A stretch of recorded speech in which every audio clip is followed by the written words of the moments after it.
All right, Aaron Cantu here, ThaBoxingvoice.com. We're here with John David Jackson, head trainer for Sergey Kovalev. John, thanks for taking the time, man.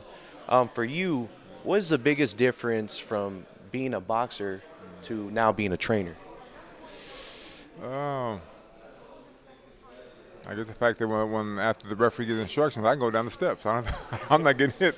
Now, that's probably the biggest difference because even as a trainer, I still have the butterflies and I still get excited like I'm fighting. But like I said, the best part is now before the bell rings, I go down the steps and I can watch the action and not get hit. So that's that's the difference really for me. Most definitely.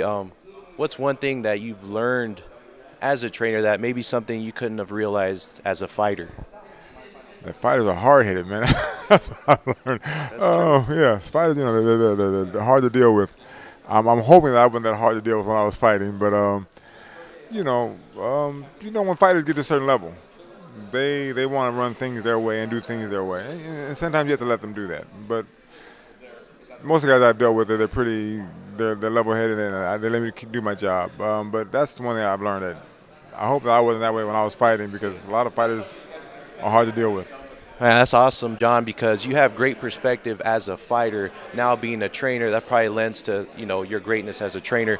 Talk about Sergey coming into this rematch. How do you refocus a boxer so that he goes in with a clear conscience in that rematch? Well, luckily for Sergey Kovalev in the second fight, the fact that he no longer has his belts allows him to refocus and get himself together because when you're a champion, it's a great feeling and you're on top of the world. But when without those belts, you feel kind of naked. And the fact that he lost him in a way that he shouldn't have lost him, because I thought he won the fight. A lot of fans thought he won the fight. A lot of experts thought he won the fight. But when this decision was announced, the three judges that voted said he lost the fight. So it kind of also allows him to, instead of being high, now you got to come back down to reality.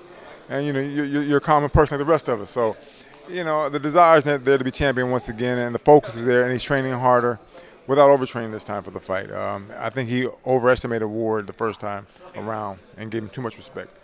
But he also overtrained and kind of the second half of the fight kind of gassed out for whatever reason. I think physically, not so much from the air and having the oxygen in his lungs, but just physically kind of gassed out. So for this fight here, he's listening more and he's more focused on what he has to do to be victorious the second time around. Most definitely. Now, he did dominate the early portion of the round, the fight, and he even knocked him down in the second round. Does that lend to confidence that he knows he can do it? He knows he could put him in some tough spots, and how does that lend to this second fight? Well, like you said, it lets him know that he can hurt Ward, but he didn't hit Ward with a solid shot. Kind of glazing shot that he dropped him with, but he just has to realize, and I guess they have a dislike for each other. He can't let that dislike overtake his emotions in the ring and try to knock Ward out. He just has to be smart and systematically break Ward down the way he did the first half of the first fight. If he can do what he did in the first half, the second half, he should be clear domination of the fight. Watching the fight, I saw you kept telling him, you're fighting very smart. How do you keep him measured and smart for 12 rounds? Well, you have to hopefully just break it down one round at a time and keep him where he doesn't get excited or anxious to try to not go for a knockout. Sergey loves a knockout. But, you're not going to stop everybody. And you may not stop Ward. Ward is a very crafty guy, very elusive in the ring, and you have to give him credit for that. The fact that you dropped him, that's as kudos for you because you did it with the shot that wasn't a clear landed punch.